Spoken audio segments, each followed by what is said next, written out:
Hey guys, and welcome to a new video. Today I want to talk about the newly revamped Gladiator Ascendancy, something that we've been waiting for a long time, because Gladiator is one of the weakest, or one of the weaker ascendancies in the past. Has several decent builds for league starters and stuff, but usually gets outclassed by something like a champion in the long term. But this league, 325 Settlers of Kalguur, we have finally a Gladiator rework, and oh boy, I think it's actually worse than it was before.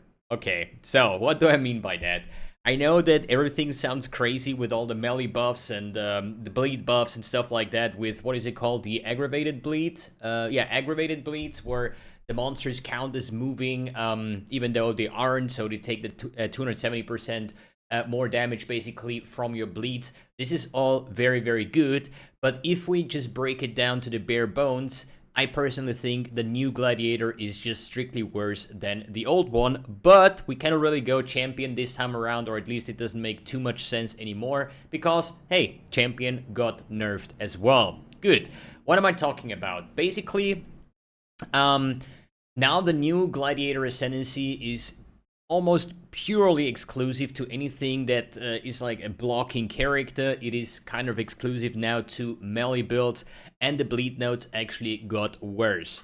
So let's take a look at the bleed nodes, because this is like, depends, you know, bit of a change, doesn't really matter too much. So we have bleeding exploding for your first ascendancy with a 20% max life as physical damage, which is kind of insane. I personally don't really see a point why there is a 20%. I think it's a bit of a bait, because in the end of the day, you just need any form of explodey and you should be fine, no matter if it's chaos damage, fire damage, fizz damage, and the values, as long as monsters explode, because monsters do have quite a bunch of life. But it used to be 10%, right? So with the let's move that over here. It used to be 10% explodey on the Gracious Violence, but it also had 20% more physical damage over time, which got completely removed on that node. So we have here the explodey and more damage versus just explodey for 20% instead of 10%. So the explosions deal more damage, but overall for bossing and stuff like that, 20% more physical damage over time is straight up missing. Then we have here the Jack technique, which is just say bleeding you inflict is aggravated. Aggravated means that bleeding which has been aggravated always deals higher damage as though the target was moving. So the way bleed works is you deal your normal damage, like 100% of your damage, which is the bleed damage, but as soon as a monster is moving, it takes extra damage, right? It gets like a 2.7 multiplier on your damage, so there is an insane amount of damage difference if a target is moving or not. As a melee bleed character, this is very hard to do.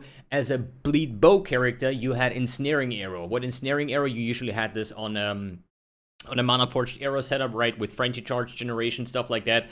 But as soon as a monster was ensnared, it counted as moving. And trying to get something moving, like a Searing Exorc or any caster bosses or Maven or something, is just not going to be a thing whatsoever. So bleeding you inflict is aggravated, just is a very nice quality of life that you just deal your extra damage, but it doesn't mean you necessarily deal more damage. It's just something where you get the target to be moving, right? But this thing was there before, so it's just quality of life. So your first ascendancy point, you basically lose 20% more physical damage, and the bleeding is aggravated is just nice to have. But I think they also had like an Uber boss drop with ailments deal full damage. Wasn't there like some boots or something? Doesn't really matter. But on the other hand, we lose the chance to cause bleeding, attacks maim on hit, the chance to blind enemies, and enemies you maim take 10% increased physical damage. This is on top of all your damage calculations, just because increased damage taken by the enemy is a 10% overall, instead of an you deal 10% increased damage, which is almost nothing. Okay, let's talk about, so basically these are like bleed nodes. Let's talk about the other nodes. Before, we had the Arena Challenger charges. I think one of the best Forbidden Flesh and Flame jewels to yoink for your champion or for your duelist is Challenger charges. The more attack speed and especially the more movement speed, it is just really good. Guess what? On a new Gladiator, it is completely gone, and now it is the War of Attrition, which says deal 1% more damage with hits and elements to rare and unique enemies for each second they've been in your presence, up to a maximum of 100%. A lot of people whisper me now on Discord and stuff and be like, yo, Gladiator, 100% more damage, hello, this is insane, completely busted, that's gonna be the best Ascendancy in the game. Well, I'm sitting here, 1% more damage, blah blah blah, per second. So I get 100% more damage after 100 seconds, which is more than 1.5 minutes. If I do bossing on my Bleed Bow Gladiator or whatever, and I need like 2-3 minutes to kill a boss, sorry, but then my build sucks, you know? Probably 20-30 seconds, so it's a 20% more damage or something, is quite nice to have. Definitely worth to spend a point there. It's like an extra support gem in that case. But the thing is, like, each second they have been in your presence. Like, how big is your presence? Can something like Maven, when she teleports away, just teleport out of your presence and you have to restack that thing again, right?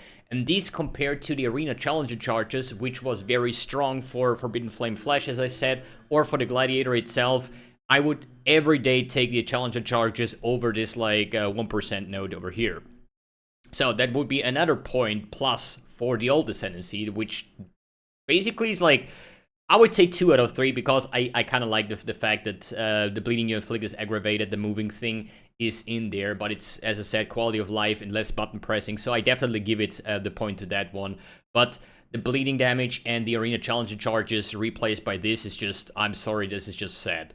Next point, we have Outmatch and Outlast, which is basically your, okay, I have 1 extra Ascendancy point, I don't have block or I don't wear a shield, so basically I just take that before I take nothing at all, right? Which is not too bad.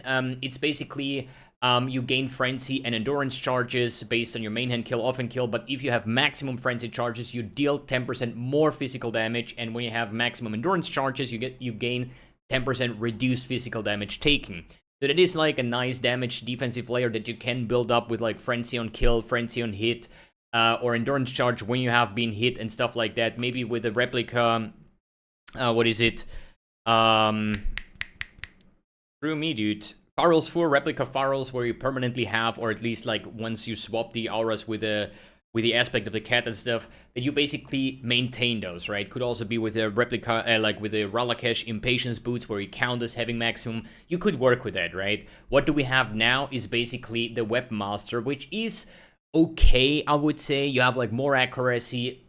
Personally, I think most of the bleed builds, whether bow or melee, is actually played with resolute technique, so you don't have to worry about your like crit strike chance, your accuracy, your multiplier, perfect agony kind of style, you know, like forget about that. Just go RT and just scale regular dot multi and you'll be fine. So the accuracy might be something for like an on-hit based. The area of effect also like gets you into maces and scepters. I don't know if you want to play a bleed build with maces or scepters, you know. The more critical strike chance with dagger sounds pretty good. The instant leech with claws, blah blah blah. But I think the best weapons for bleeding are one-hand axes for gladiators. So you deal 30% more damage with hits and ailments against enemies that are low life while wielding an axe, which is pretty substantial. You know, 50% with a new threshold, 30% more damage is quite insane. So where is my problem with this node? It locks it completely into the melee playstyle. You know, what does a bleed bow character, and sorry that I mention it so often, but I'm a very big bleed bow enjoyer. I leaks out it last league, and I also played it several times, way more than any melee kind of bleed character. And I think bleed bow just feels amazing, right? So what do we have as a bleed bow character? This node is a little bit quality of life because you still had the ensnaring arrow, but it's gonna be insane for melee, right? The X-Blow, where you lose the damage basically, it's still gonna be fine. Then the Arena Challenger charges are gone, so you're gonna be slower, and I mean, just some damage gain. This node is completely useless. There is not even any form of like passive bow kind of like scaling in there. And the other nodes here are block nodes, and with basically a gladiator without a shield, when you have a bow and a quiver, you don't have access to block. There is one difference here. There is the rear guard quiver, which is a block quiver, but it's not counted as a shield because it's a quiver. So all these nodes here with gain 50% base chance to block from equipped shield instead of the shield's value will most likely not count at all, right? So I don't know what has driven them to completely forget about that bleed bow gladiator is a thing, because at the moment I just see only 3 points that you could actually take, and it's basically is complete like a lot worse than it used to be before. As I said, for melee bleed characters, it's pretty much very good, especially since they go a lot into these retaliation skills. I don't know how good they are going to be. And then you have like bleed chance, or at least chance to block attack and spell damage is lucky if you blocked recently, which I personally don't like because it's always like conditional. So if you don't get hit, or if you didn't block, then it's not lucky, right? So, and I think as a gladiator, it should be fairly easy to gain max block at this point. So if you have max block, what do you need lucky for, right? Just my 2 cents here. And the retaliation skill pod is always like, these aren't like new skills. They replace the counter attacks, basically, right? And so vengeance, riposte, and those kind of things are basically gone, replaced by retaliation skills, but they're also conditional. That means we don't have the gem information yet. We don't know the damage multipliers. We don't know how much base damage those have. But in the end of the day, you have to fulfill the condition. Means the first retaliation skill is only usable for like a second or so, or 2 seconds, once you block, right? Another one is once you get a savage hit, and we all know we don't want to get hit either, right? Or never at all, because it's like the best defensive layer you have. But these have to be insanely strong in terms of scaling to make it worthwhile, and even like playing extra buttons, basically, right? The same with like the banner changes, like they don't work, they don't have mana reservation anymore, but they are now active gems where you have to put them down, and while you're in the area you get the benefits. For me, it's just like, okay, I don't play banners anymore because I CBA farming up this value to even place your banner and then stay in the area. It might be nice, similar to like what is totems back in the days, right? With Ancestral War Chief, Ancestral Protector, and stuff like that. There's a boss, you put them down, and now you put down your banner, basically, right? Or try to get hit and proc retaliation and get some nice bleeds off that. Maybe there is a thing, right? But in the end of the day, I personally think that the new Gladiator Ascendancy is just strictly worse than the old one. It doesn't include any form of like bleed bow or anything like that. The next thing with the champion nerfs, I think it lost like the attack speed and less fortification, stuff like that. I'm just wondering, what are they going to do with all these, like, you know, duelist kind of things? Because now Slayer has still, it's like, is strong form, basically. But all the other things, like Slayer, the first thing I would yoink is basically challenge charges, which is not there anymore. So yeah, it's like very, very weird what they have done to the Gladiator. In my opinion, it's, as I said, worse than before, and this is not what I was hoping for overall. Alright, guys. Let me know in the comments what you think about the Gladiator rework. If you think that I'm like full of shit and you just have like a different opinion about all of that, I would really like to know these kind of things, just to yeah, repair my mind on the Gladiator as well. And yeah, thanks for tuning in, thanks for watching, and see you in the next video.